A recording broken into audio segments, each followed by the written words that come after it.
dalka Soomaaliya wuxuu ku jiraa safar dheer oo ka soo qaaday meel aad u hooseysa maantana uu marayo meel dhexe oo ku hiigsanayo in uu la soo sinmo dawladaha caalamka ee sida casriga u nool dalkeennu waxa burburka ku dhacay wuxuu ahaa burbur siyaasadeed laakiin ummadeenu ma burburin way nooshahay waana noolaanaysaa burburka siyaasadeed ayaa wuxuu u baahan yahay in laga soo sameeyo dib u dhis ayada oo la dhisayo dhaqan siyaasadeed oo hor leh oo la diyaarinayo qawaaniinta cayaarta siyaasadda ee la cayaarayo taas oo keenaysa in la wada yaqaano sida siyaasadda loo cayaarayo aanan lagu kala habaabaynin wadadaas horumarinta siyaasadda qaranka ee la dhisayo qodobkaasi waa qodob muhiimadda koobaad ula dalkeena maanta iyo muddada dhow ee soo socota intaba in dib u dhis dhab ah oo ku salaysan dib u heshiisiin is-afgarad isla lahaansho isla qaadasho lagu dhiso hay'ado siyaasadeed oo dimuqraadi ah oo dalka u horseeda deganaanshiyo siyaasadeed qodobka labaad hanashada amniga dalkeena inaan amniga hanano oo aan la wareegno oo aan ka kaaftoonno walaalaheena muddada dheer na garab taagnaa ee na soo saacidayay taas oo ay in yar nooga dhiman tahay dhamaystirkeeda sida ugu dhaqsiya badanna aan u ballan qaadayo in aan dalka amnigiisa ula wareegno haddii aan nahay dowladda Soomaaliya qodobka saddexaad waa horumarinta dhaqanka dawlad wanaaga inaan ayadana aan aad iyo aad muhiimadda koobaad u saari doono la dagaalanka musuqmaasuqa takrifalka awoodda maxaan ku iraahdaa iyo u adeegidda dadka Soomaaliyeed dawladdu in ay ahaato khaadim ama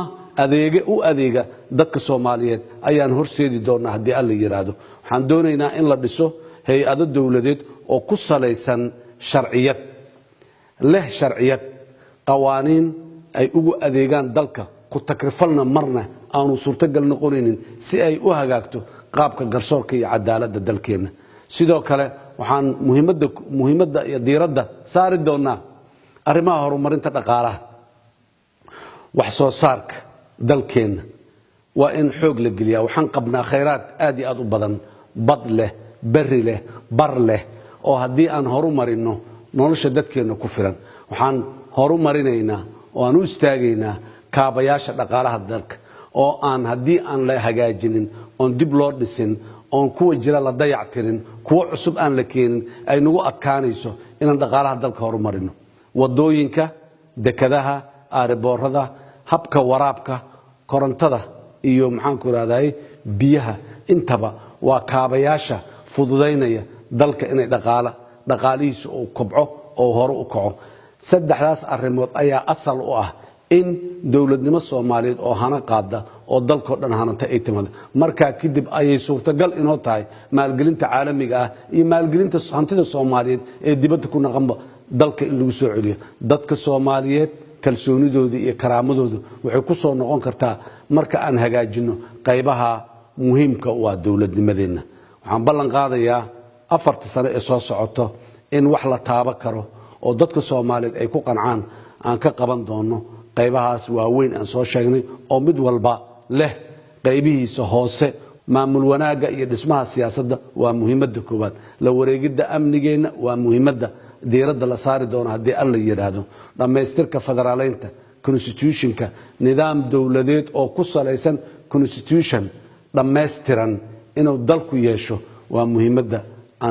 aan bartilmaameedka koobaad ee aan target gareysta karno dadka Soomaaliyeed waxaan doonaynaa inay kalsoonidooda nagu siiyaan mar kale inaan intaas iyo inaha hoos yimaado dhan aan dhaqan gelino dalkana 2020 aan gaarsiino meel aanu dib u noqon karin ilaa soo hore u soconay dadka Soomaaliyeed waxaan ugu baaqayaa dhammaanteen meel kastoo aan joogno in aan Ilaahay barino in abaaraha iyo dhibaatooyinka dadka haystahay Ilaahay uu ka dul qaado dadkeena Ilaahayna uu nasiyo roobab khayr qaba oo dadkeena noloshooda maanta ciriiri ku jirta ka saar Ilaahay asaga oo kaliya ayaa badbaadada iska leh qodobka labaad dadka soo waxa uu baaqay sidoo kale in ay Ilaahay baryaan in ilaahay nagu guuleeyo inaan helno dib u hanashada badeenna dacwadda ku jirta ee maanta maxkamadda caalamiga hortaagan in dadka Soomaaliyeed ilaahay ku guuleeyo inay u soo noqdaan dadaaladeedina waan qabanay inta dhimanna waan qaban doonaa hadii alla yiraahdo labadaas qodob waxaan ka codsanayaa dadka Soomaaliyeed meel kasto ay joogaan qalbigooda mar walba inay ku hayaan salaad kasto ay dukadaan in ilaahay ay ka baryaan inuu ilaahay nagu guuleeyo labada qodob arintaas aad iyo aad u mahadsantiin